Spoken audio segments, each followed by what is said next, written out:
আমি একটা মেয়ে হয়ে বলতেছি, ছেলেরা আসলেই অনেক বেশি ভালোবাসে। কেউ মানুক বা না মানুক, আমি এই কথাটা মানি। এটা একটা আপুর গল্প।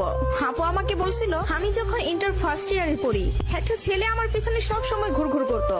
আমি যেখানেই যেতাম ও ঠিক আমার পিছনেই থাকতো। আমরা একই মহল্লাতে থাকতাম। সেই ছোটবেলা থেকে আমি ওকে দেখতেছি।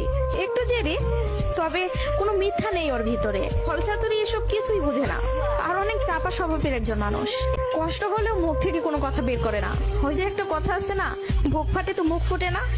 এমনকি আমি যখন ওকে দাঁড় করাই বলতাম, কিছু বলবেন, ও বলতো না কিছু না। একদিন আমিও ওকে প্রপোজ করলাম আর বললাম, আপনাকে দিয়ে কিছু হবে না, আমি সারাটা জীবন আপনার সাথে থাকতে চাই, আপনার বউ হতে চাই আমি। কখনো দূরে সরাই দিবেন না তো? জীবনে যা কিছুই হয়ে যাক, আপনি আমার পাশে থাকবেন, কখনো আমাকে একা ফেলে যাবেন না। যদি এই ওয়াদা করতে পারে, তাহলে আমি রিলেশন করব।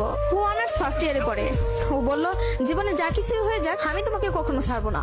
আমাদের সম্পর্কের বয়সটা যখন 2 বছর, তখন আমার বাসায় বিয়ের প্রেশার দেওয়া শুরু হয়ে গেল। ফ্যামিলি থেকে ছেলে খুঁজতেছে, সরকারি চাকরিওয়ালা, বিসিএস ক্যাডার।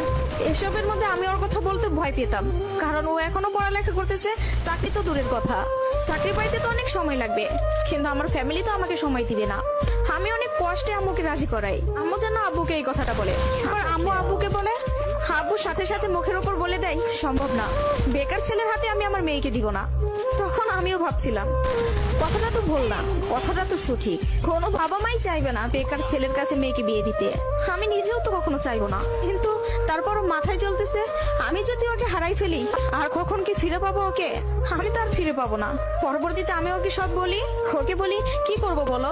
তখন বুঝতে পারতেছিলাম ও কান্না করতেছে।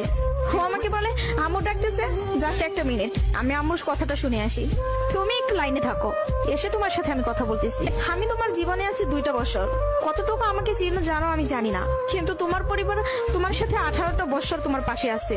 আমি কখনো বলবো না যে তুমি তাদের ছেড়ে আমার কাছে চলে আসো। আমি জানি না আমার বাসায় থেকে মেনে নিবে কিনা। পড়ালেখা শেষ করতে করতে আরো 2টা বছর লেগে যাবে, কবে চাকরি পাবো সেটার তো কোনো ঠিক নাই। আমি যদি তোমাকে ভালো না রাখতে পারি, আমি তো নিজেকে কখনো মাফ করতে পারবো না।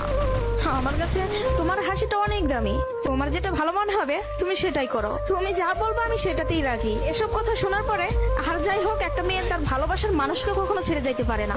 আমি তখন একটা জিনিসই ভাবতেছিলাম, জীবনটা তো ছোট, আর আমি আমার এই ভালোবাসার মানুষটাকে হারাই ফেললে আমি নিজেই সারা জীবন আফসোস করবো। এরকম কোনো ছেলে আর আমাকে ভালোবাসতে পারবে না, আমি ওকে ছাড়তে পারবো না। আমি বাসায় আবারও বুঝাই, তারা বুঝে না। তারপর আমি বাসা থেকে বের হয়ে যাই। বাসা থেকে বের হয়ে ওকে ফোন দেই আর বলি, আমাকে নিয়ে যাও। ও তাড়াহুড়া করে বাড়ি থেকে চলে আসলো। আমি বললাম, আমি তোমাকে বিয়ে করবো।